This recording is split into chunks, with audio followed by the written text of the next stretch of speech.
Welcome, lovely listeners, to Soul Stirred, stories of growth and the human experience. I'm Emily Garcia. And I'm Kasey Clark. We will be your guides on this journey. We are so glad you are here. Each week, we'll come together, sometimes with other incredible thinkers, creators, and adventurers, to generously share stories of self-discovery, recovery, triumph, and what it means to live a life on purpose. No matter where you are in your own journey, connection is here for you at Soul Stirred. Settle in, take a deep breath in, and let's inspire each other. Welcome to Soul Stirred. Welcome back, Soul Stirred listeners. So recently we recorded an episode that was primarily about Emily, right? And it was called Breaking the Silence. Emily, when you so bravely shared with me and our Soul Stirred listeners the story of your childhood and what was happening, particularly involving the family dynamics around the abuse that you endured. And one of the things that was lighting up for me as you were sharing your story was relative to this thing called the Enneagram. And you know that I know a little bit about the Enneagram. I consider myself a student of the Enneagram, which just means that it's an area that I study, sometimes really in depth by taking courses and working with other people, and definitely daily in my practice of life. And so we thought that it might be interesting for us to introduce the concept of the Enneagram relative to Emily and the story that she has shared, just so that we can, give you all a little taste into what might be possible for you here in terms of self-discovery. So that's what we're going to be talking about today, is Emily's story through the lens of this thing called the Enneagram.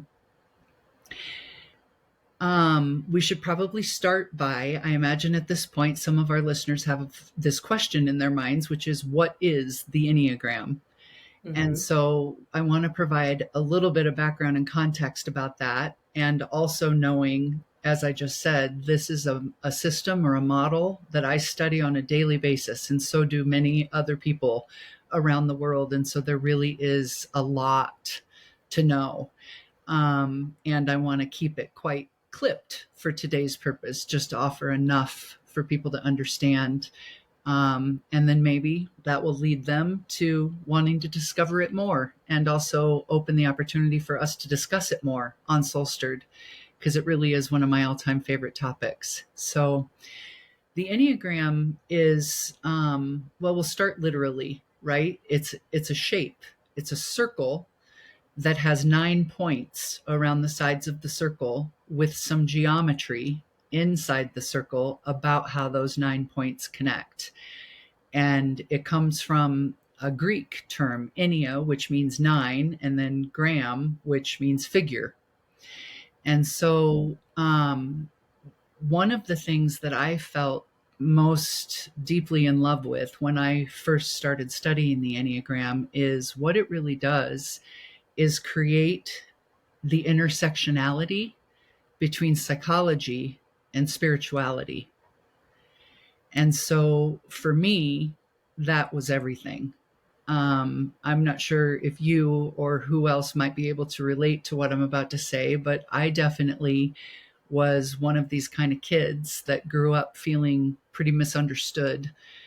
And so I, as an adult, am someone who has always been a seeker of understanding and in search of something that could feel like a universal truth to me. I wanted to understand myself and how I'm wired and how I work and how I operate and what my motivations are for my behaviors and what my fears are and things. And it turns out I actually was able to start shining some light on, or revealing some answers to all of those questions for myself from this thing called the Enneagram. And what you learn when you study it, there are several laws, the law of 1, the law of 3, and the law of 7 that go with it. But really, let me start by talking about the law of 1, because what that describes is the circular shape that holds everything within it. And what that means to us in Enneagram language is that everything that is alive So you, me, plants, animals, all sentient beings are interconnected.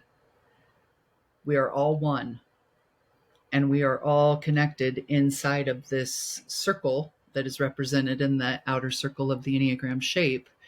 We are all held as one within that circle. That is the law of one. And so let me say that again in a way that is a little more translated or human, if you will.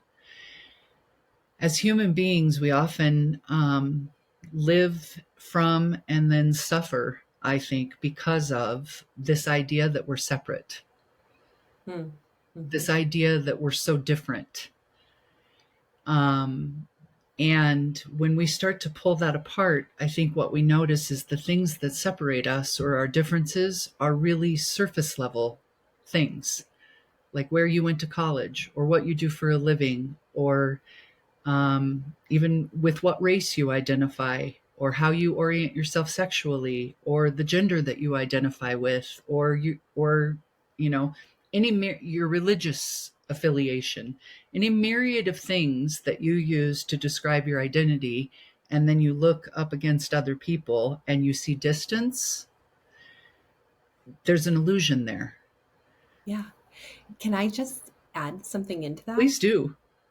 Over the weekend, I was having a conversation with someone, and she said she heard an interview with some astronauts who said the experience of going to outer space and looking back at planet Earth is something that makes you so much more compassionate and kind, because what happens is they look back and it's this little tiny circle, and they realize that there are, all these other planets, I think millions, maybe billions of planets. Yeah. And that planet Earth is this like little tiny thing, and that we think we're separate from other people, but yet we're on planet. Yeah. We are just from planet Earth, and we're not separate. So it's like a different way of looking at what you were exactly saying. Exactly. You so get it.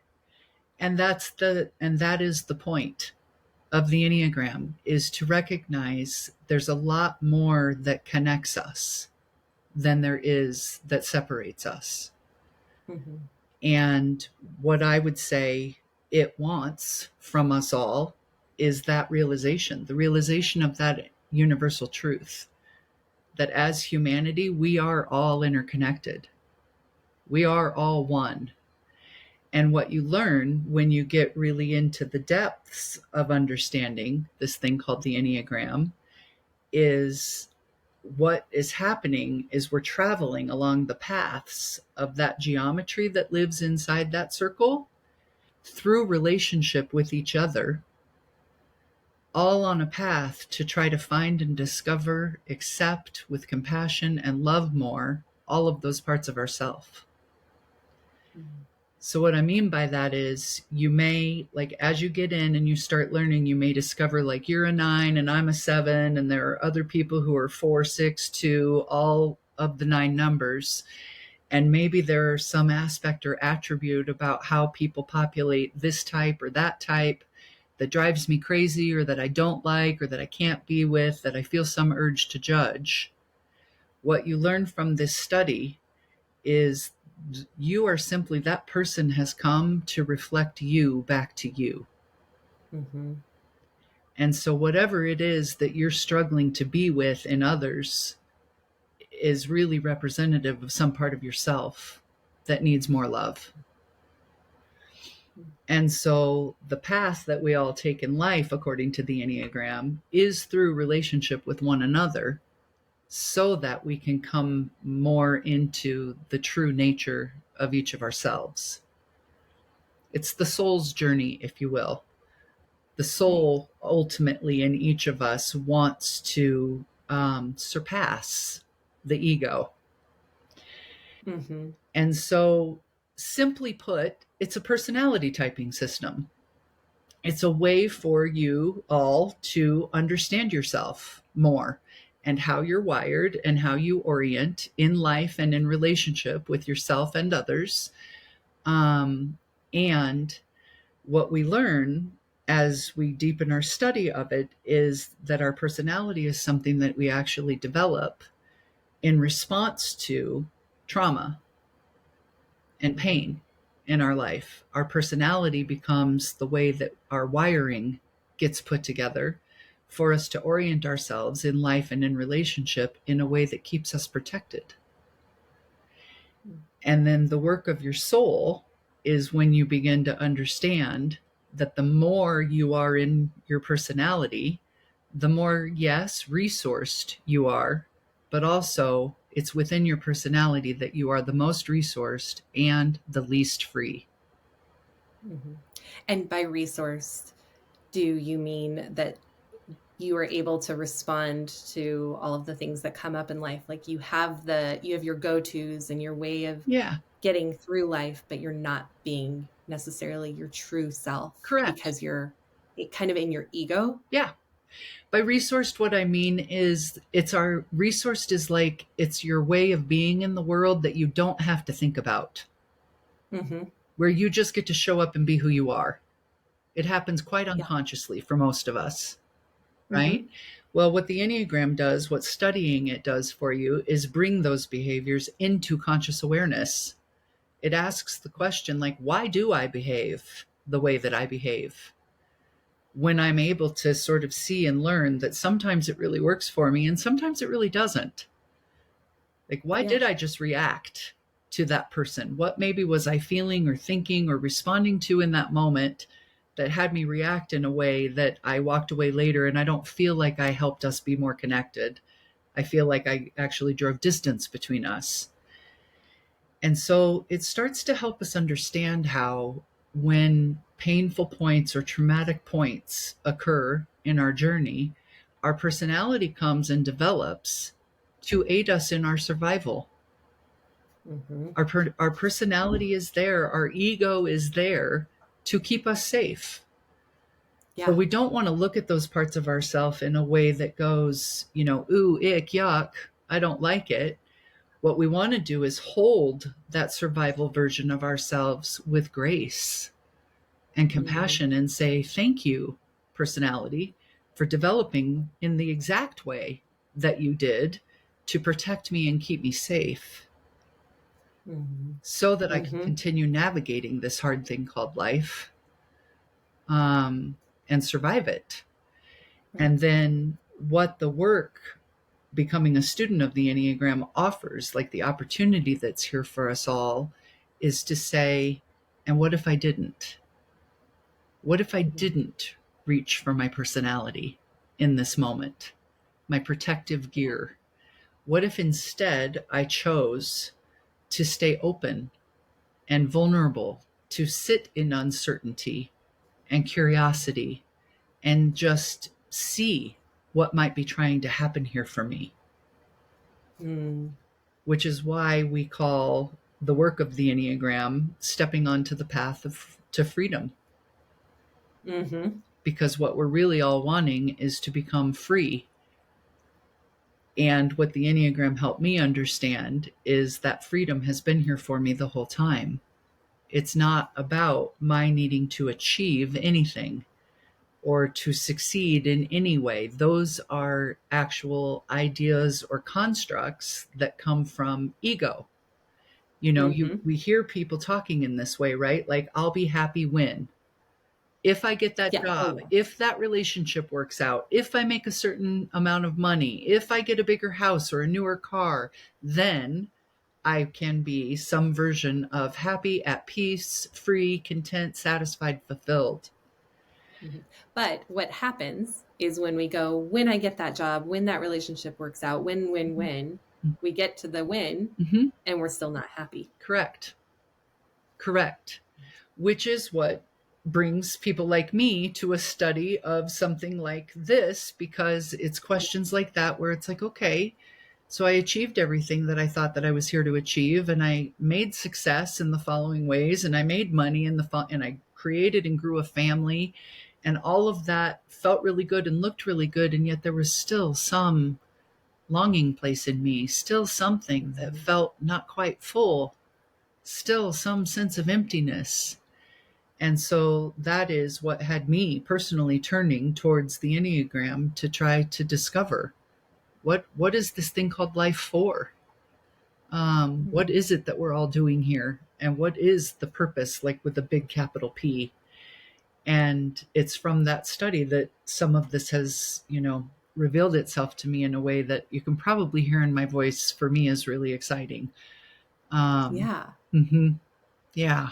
Well, I'm excited to hear what was lighting up inside of you during episode 32, because Yeah. I have some ideas. As I was listening to you, I was like, oh yeah, I know how it protects me and I know how it keeps me Yeah. from things that I really want. Yeah. And I'm so curious to learn more. Yeah. Well, and let's dialogue about it together, right? Because one Yeah. of the things that's really important to say now, and that is true about this, and this is for each of us, is you get to be the author of your Enneagram type. There are, yes, Mm-hmm. assessments that can be taken, and cards that can be used in lots of different ways to help you along that journey. But ultimately, it's up to each of us as an individual to determine what is my type, and to Right. affirm that that feels right for you. I will say that when a person does discover their type, they know it. There's like a wave of relief, maybe even a little bit of embarrassment when you see the downside to whatever your Yeah. type is. There's some elation, there can be chagrin. But what suddenly becomes clear is your life patterns emerge. Mm-hmm. And you can be certain that when that happens for you, you have identified your point on the 9 point circle. So Yeah. for me, I work with and live in Ennea type 7. Um, Mm-hmm. and we can talk more about what that means. And you have identified for yourself that you live and work with type 9. Is that right? Yes. And so, what Correct. do you know or understand about what it means to be a type 9? Yeah. As a type 9, the term is that I'm a peacemaker, Uh-huh. and I love harmony. Mm-hmm. When everything in my life is going well, there's no conflict, Mm-hmm. I just kind of go through my day. Mm-hmm. But when there is any kind of conflict with someone, that is the only thing that ever keeps me up at night. It's the Mm-hmm. kind of thing that will wake me up in the middle of the night and I worry and I stress Mm-hmm. about what people think of me Mm-hmm. and what is going to happen. And sometimes I get angry about it. But I think from being a peacemaker, I like stability. I Mm-hmm. like consistency. Mm-hmm. I like easy relationships. Mm-hmm. And the downside of it is that I don't want to rock the boat. So I'm not always as direct. Mm-hmm. Oftentimes I'm not as direct. And although I'm working on it, as I should be, Mm-hmm. I don't always say that's not okay. And in the like in the immediate future, and let someone know that something has hurt me, or that even if it's not something that hurt me, but that there's a little thing that could be done. Yeah. And what it does is, you made a comment and you said something like, the downside of wherever you are is that it can keep you, whatever your typing is, it can keep you from what you really want. Yeah. And what I really want is deep connection with people. Mm-hmm. But the peacemaker part of me can make me stay quiet, Uh-huh. which leads to disconnect. Yeah. Yeah. Great description. I want to, if with your permission, just put what you just offered and described to us up against what one of my teacher mentor people of the Enneagram says about the type 9. And I'm talking about Russ Yes. Hudson. Russ Hudson is the author of what we refer to as the Bible of the Enneagram. It's called The Wisdom of the Enneagram. Here's what Russ says about type 9. The 9, the peacemaker, we call it the peacemaker because it is more devoted to the quest for internal and external peace for themselves and others. Mm-hmm. The 9 is often a spiritual seeker who has a great yearning for connection with the cosmos as well as with other people. And they work to maintain their peace of mind just as they work to establish peace and harmony in their world. Hmm. How does that land for you? I mean, the words connection and peace are exactly I used those words all of the time. all of the time. That's what Connection, I always peace, want. harmony. Exactly. Yes, Exactly. harmony. Yeah. Mm-hmm. So now we're starting to delve in a little bit to the story that you shared the other day. Mm-hmm. What connected for me was the moment where you were describing the night that you were in high school. I think you were about 15 years old, and you were on the phone Mm-hmm. with a boyfriend at the time, and you decided to Mm-hmm. trust him and share with him what had been happening in your home with your stepfather, and that he had been abusing you sexually for many years. And what Yes. resulted from that was essentially a huge disruption, if not disintegration, of your entire family, Mm-hmm. right? Exactly. Nines grew up feeling that having needs and asserting themselves, getting angry, or creating difficulties for their parent was not allowed. Mm-hmm. As a result, nine children never learned to assert themselves adequately, or by extension, to actualize themselves independently of their parents. Young nines learn to stay in the background where things cannot get to them. In adulthood, their psychic space is so crowded with the issues and agendas of the people that they're trying to accommodate that they often are unable to hear the sound of their own voice, their own needs, and their own desires. Mm-hmm. They also learn to repress anger and their own will so completely that they become unconscious of even having anger or a will of their own. They learn to adjust and go along with whatever life or others present to them. Seldom does it occur to a nine to ask themselves what they want, what they think, or what they feel. As a result, it usually takes some digging for a nine to get in touch with what it is they want for themselves. Mm-hmm. How does that sit for you? Oh, exactly. It When I started therapy Mhm. when I was 15 and I went to see Fran, one of the things that she worked so diligently on with me was getting angry because I couldn't get angry. I just was sad. Mhm. I was sad and Mhm. sad. I cried and cried and cried. And then there came a point where suddenly I was so angry. And she's like, yes, that is it. Mhm. You need to be angry because anger has energy behind it Mhm. that makes you do something. Yeah. Sadness is like you're in a puddle and you're just Mhm. like wilted. Anger is like there's power behind it. Yeah.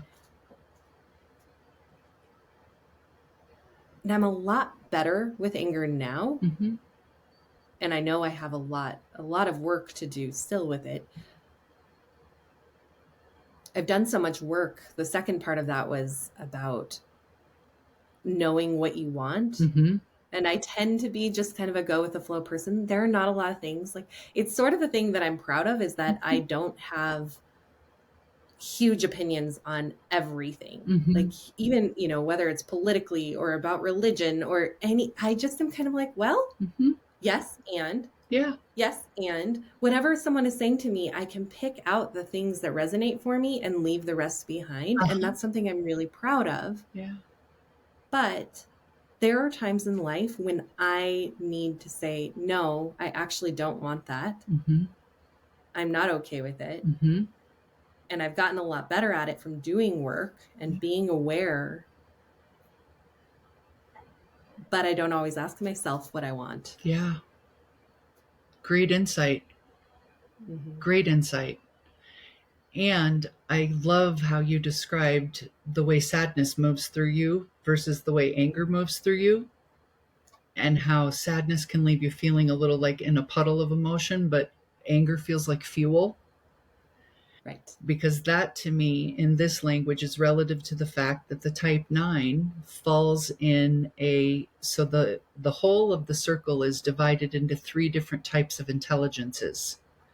Mm-hmm. So type 2, 3, and 4 live in a center of intelligence that we call the heart, which means people who identify with type 2, 3, and 4, their primary mode of intelligence comes from the heart. Folks who are 8, 9, or 1 are in the body center, like you. And then 5, 6, and 7 are a head center. And what that has to do with is just our primary mode of intelligence. It doesn't mean that if you're a body type, you don't also use your head and your heart, or if you're a heart type, you don't also use your body and your head, and etc. But what you just described is so quintessential body type that I want to highlight it, because for you, that anger feels like fuel that'll move you forward into something. And yet, because of the personality development to 9 as the peacekeeper, you sometimes feel that anger in your body, but don't express it out. And then what happens for you? Oh, everything is somatic for me. If I feel so deeply that I will get an upset stomach, I will feel like just like short on breath. I mean, mostly it's intestinal though. Yeah. If I feel upset and I'm not expressing myself, or I don't have a way to express myself, if I've been in an unsafe situation, immediately my stomach is upset. Yeah. Yeah. You experience it in your body. It's like the anger that can't get out because of the traumatic experiences as a child gets turned in and then attacks through your body. Yes. So it goes back to another episode that we just recorded earlier today, where emotions need to move. Yes. And if we don't come into the healing journey enough to recognize when we're with an emotion that needs to be moved, it will move itself. But instead of you being in control of allowing it to move up and out, it's going to move down and in and wreak havoc along the way, causing things like intestinal issues. Right. So that's a really tangible. Yeah, go ahead. Yeah, it's the immediate and tangible effect. Do you think that that's part of why I'm so big on movement? You know, that I'm willing to get out of bed at 4:30 Monday through Friday to go to the gym, because I need to move my body in order to feel good, because as a 9, it's in my body. What do you think? Well, as you were saying it, I thought, oh, I Yeah. never knew, I didn't know that. But Yeah. I am so, it is, even if I have a heavy day with clients, or I was trying to call, one of those phone trees to get a hold of like the Wi-Fi company or something, and I'm so frustrated, it's in my body and I literally shake it out. Or if I'm angry enough, I'll just air punch for like a minute and then I feel better. Yeah. Because it's like you're cleaning the vehicle, right? That you operate from. Your body is your center of intelligence. Yes. That is how information gets in you. It's how it moves through you. It's how you want to express it back out, all through the body. And so you likely are tuned in enough, and because of the therapeutic work you've done all of your life, to realize like when something is stuck and it wants to be moved, and my way to get from stuck to motion is through physical movement. Yeah, that sounds absolutely like it makes a lot of sense to me. It's so cool that I just learned that for the first time. Right. Right. Yay, Enneagram, right? Yeah. This is why I love it, because we can unpack this all day long about all 9 of the types. There are so many things to understand about ourselves and each other. And really, the path that's in between is all of us getting into relationship with other people, starting in our family and then extraneous to that throughout our life, for the sake of this journey of the soul to move beyond the ego and what the ego believes it needs from us in order to keep us alive and safe in the world. Yeah. Yeah. Yeah. So tell me what's here for you in terms of like connect the dots between what we're talking about today and what you experienced as a kid, and see if the connective tissue is there for you too, like it is for me about you. Yeah. Well, thinking about my childhood, I'm also the youngest of 4, and I remember sitting around the kitchen table as a kid, and all 4 kids are there, and my brother, who's the oldest, and then Lottie, who's 8 years older, Ben is 10 years older. They often were very talkative, and they would be engaged with each other, and I enjoyed sitting and listening, but I didn't talk. I didn't speak up a lot as a child. Mm-hmm. I just kind of was like happy to be there going along for the ride. And I think some of that is being the youngest child, Mm-hmm. where you just are kind of like, well, there are patterns and rituals for how we do things, and here you are, and you blend right in and you go along for the ride. Yeah. And so some of it is from that. But I also, growing up, felt very alone. Mm. And you said in one of the descriptions that you read about blending into the background. Yeah. And for a lot of my life, I felt like I just would rather blend in with the paint on the wall Mm-hmm. than be seen. Mm-hmm. I didn't want to be seen. Yeah. As an adult, that transformed into me marrying someone where he had big opinions Mm-hmm.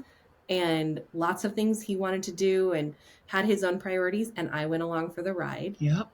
and never asked what I wanted. And the benefit, this is the gift of the pain, is that when that marriage ended, it was the very first time in my life when I went, what do I want? Yeah. Who is Emily? What does Mm-hmm. she want? Yeah. And so it forced me, it was like a life circumstance that forced me to actually look at myself and Mm-hmm. question myself, that Mm-hmm. I'm not sure if I ever would have gotten there had that marriage continued. Yes. Precisely.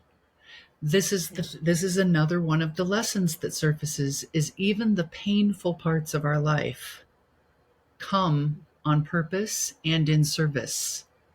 Mm-hmm. It's like if I were to bottom line for the sake of making this point, what you just said, my divorce happened to invite me out of the background. Exactly. Mm-hmm.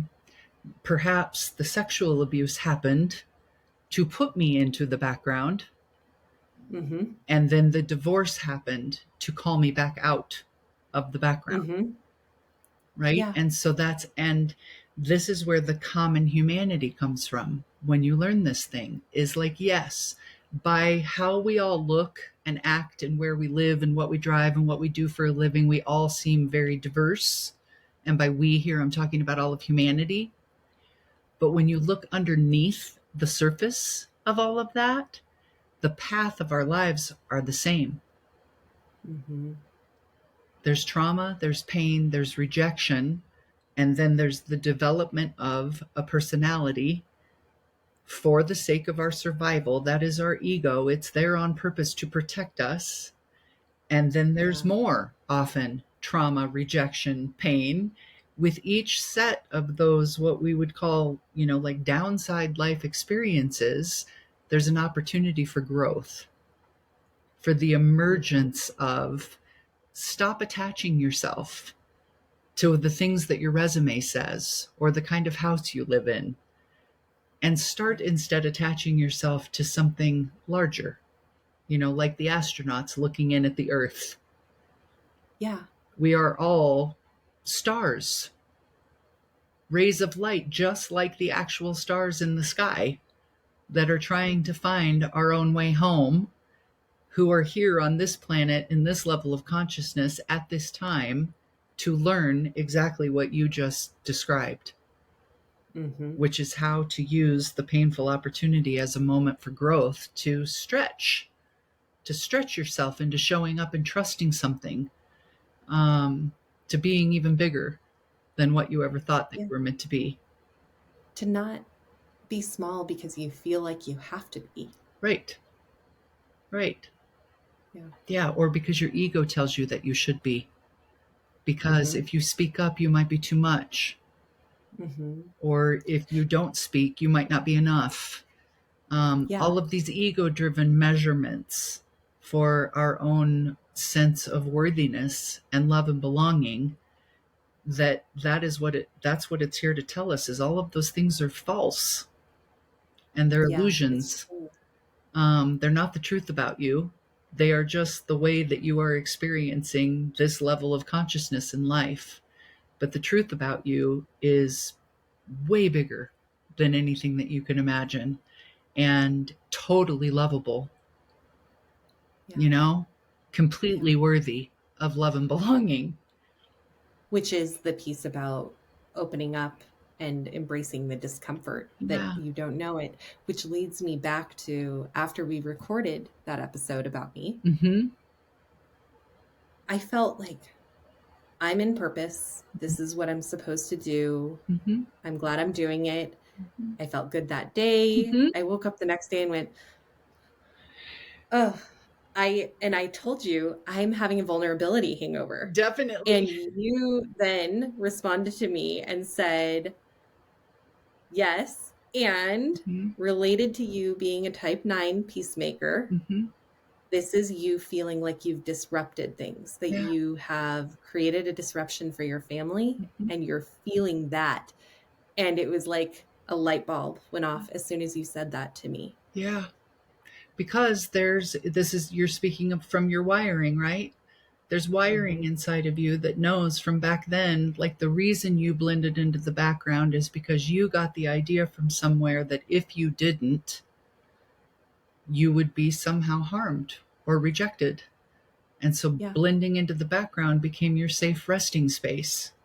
Mm-hmm. And the story you shared with us on the episode about the night you did not blend into the background, in fact, created a big disruption in the family, affirming Mm-hmm. that blending into the background is the better way to be. So then you Right. go through a whole nother chapter of your life blending into the background because that had gotten affirmed, right? And then you come Mm-hmm. fast forward to present day and you do this episode. And of course, there's got to be a part of you inside that's Mm-hmm. feeling like, I just did it again. I just Yeah. told the whole truth of my story out loud again in the way that those same people are going to hear it. And then I imagine there's a fear at the end of that. And what if they reject me again? And the last thing I want to do is hurt people. Right. So when you speak up and you think about it afterwards, I found myself analyzing things I had said and thinking, I wonder how that will be perceived. Yeah. Yeah. Am I going to hurt that person? Yeah. Yeah. Well, so instead of that, I wonder if I could just would you be willing to give me permission to say a few words to the little Emily that might be inside? Yes. This comes from Enneagram 2. So we'll Mm-hmm. just see how this lands for you. But imagine that there's a little kid in you who feared being ripped away from those that they loved. Imagine a little heart, a little mind, and a little body deciding to remain calm no matter what, so that no one would ever leave. Imagine a kid who wanted to be wild and free, but who didn't believe she could because it wasn't safe to be her true self. Mm-hmm. How does that sit for you or land for you? Wow. It lands with a lot of power in those words. All of it. Yeah. There's not even one thing I could pick out, but that my desire as a child and throughout life is just to be able to be me without having to worry and almost camouflage Yeah. in order to not push people away. Yeah. Yeah. Mm-hmm. And I will say that the experience of the disruption in my family when I was 15 is, of course, the biggest one of my life. But I have had other smaller scenarios where I stayed quiet, spoke up. And in a similar way, then people rejected me. It felt like rejection. Yeah. Yeah. And of course, there's their perspective on it. But for me, it felt like, okay, well, of course, this is what's happening. And, you know, it happened with my ex-in-laws, who I'd been very close to. I have, and I don't know always if this is my story that I'm creating or the true thing that happened. But I've had it even in smaller ways where I've had a job that I didn't like and I've stayed because I was good at it, but I didn't like it. And then I leave and people stop talking to me. Yeah. So I think that it's like the confirmation, and I don't know if I'm creating the confirmation or if it really is Yes. confirmation of what has happened, but I have had that happen Yeah. many times. Yeah. And it's like the proof of you really shouldn't speak up. But this is adult Emily saying, I think the real lesson is that I need to speak up along the way Yes. and not hold it in and wait, Yeah. which is really hard for me to do, but it's the work that I have to do. Yeah. Yes. Yeah. And I think it's the answer to the question you're asking is, was it actually happening, or was I creating it because of the stories I told myself about it happening? The answer is Yeah. like, yes. Right? Because we Yes. attract at the level that we're at. And Mm-hmm. we are a part of every relationship that we're in. And then we shape our own minds to see only the data that affirms the way we think things ought to be. What you're describing is the human experience. Mm-hmm. And the recovery, I find, almost always lives in whoever it is we're talking about needing or wanting, there being a desire for them to show up more, not less. Mm-hmm. Like when our urge is to pull back or hide out or withdraw in some way, I think it's important for us to notice that as a protective stance, and then see what needs to be tended to on our own insides, for safety. But Yeah. then to put yourself forward more, not less, because it may just turn out that you are the thing that you are longing for. You are the thing Mm-hmm. that you are missing. You are the thing that will help the relationship move forward, the team, the group, the circumstance. It's you that you've been waiting And for the whole that time. I am the thing, I am the person who has a right to speak up Yeah, and not just go with the flow. correct. Correct. Yeah. And that the people that you lose in your life by doing so maybe weren't meant to be your people to start with. Yeah. Or they were only meant to be my people for a For that chapter. chapter, that season, that Mm-hmm. extension in your life. Mm-hmm. But the people who love you and really love you and see you stand up for yourself will champion that and not reject you for it, is my point, you know? Yeah. Mm-hmm. And we each, by the way, each of the 9 types, I hope that we'll keep talking about this on the show, because we each have a variant of strategies. For today, we're talking about yours, which happen to live in the type 9. But there's different ones for 8, 7, 6, 5, 4, 3, 2, and 1. And there's a lot here to understand. And I don't know. My hope is that maybe by understanding this even just a little bit in the dose that you and I have today, it helps you to be a little more free. Does it? Yeah. It does. How does it? I think just with the clarity Mm-hmm. about what happens for a 9, Mm-hmm. what has happened for me, the way I've shown up, and the opportunity to be uncomfortable and do something different. Mm-hmm. Mm-hmm. Thank you for being willing to let us pull your story apart again for the sake of this Yeah. It's my layer of pleasure. understanding. I appreciate Yeah. it.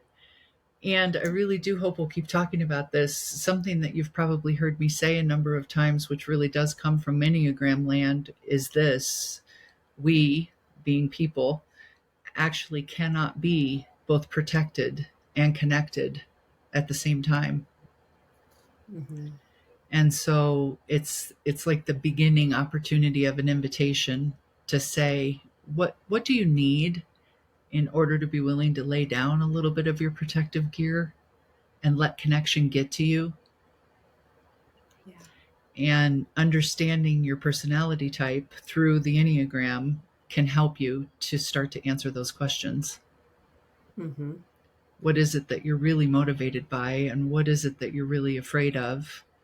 And how can you start to understand what the wants and needs and desires are underneath some of those strategic behaviors that you've adopted, so that you can get those needs met and then maybe choose to show up in a way that's a little more aligned, a little more true to who you really are, a little more authentic. Mm-hmm. That's the invitation And of the little by Enneagram. little. Yeah.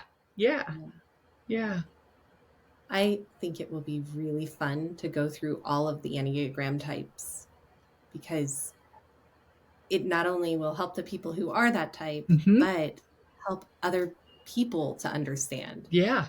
I would love that. Let's keep revisiting it. And a dream for me would be eventually for us to have, I'd love to invite some of my Enneagram teachers to the show. Susan Alesic primarily is the writer and author of a curriculum where I've studied the Enneagram. She owns and operates a program called the Enneagram Prison Project. They have their own podcast that if you've been interested in listening to this conversation today, you can tune in over to the Enneagram Prison podcast also. I'd love for Susan to come on the show. Her whole basis intention for leading the teachings of the Enneagram in the world is to democratize all of this, like to make everyone know what we know to be the truth about the human experience and the path of the soul wanting to be free. And really because so that we can all hold ourselves and each other with a whole lot more compassion.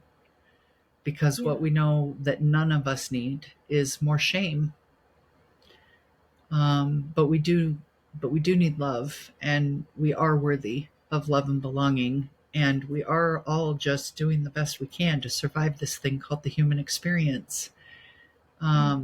And the Enneagram tells us how much we're all in that experience together.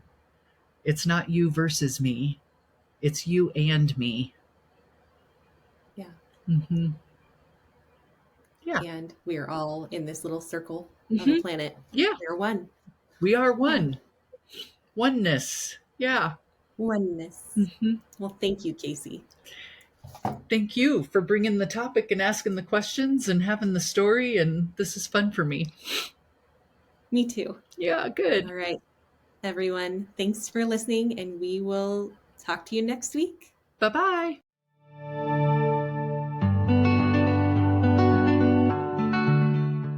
Stirred listeners, thank you so much for joining us today as we bring you stories of growth in the human experience. We appreciate you, and we have a request for you. If you will, take 30 seconds to do these 3 things for us. 1, follow or subscribe to Soul Stirred Podcast. This makes sure you never miss an episode and helps us to make sure you never miss an episode. Head over to your preferred platform, click the Soul Stirred Podcast show page, and click the plus sign or the follow button. 2nd, we'd love it if you could give us a 5-star rating while you're there. Finally, choose your favorite episode and share it with a friend. We are so grateful to all of our listeners for your continued support helping Soul Stirred grow and ultimately inspire others through authentic connection. Don't hesitate to reach out with ideas, stories, or questions. We are always eager to hear from you. Our email and social links are found in every episode's show notes. Until next time, keep stirring your soul and embracing your journey. Take good care of yourselves and of each other. Bye-bye.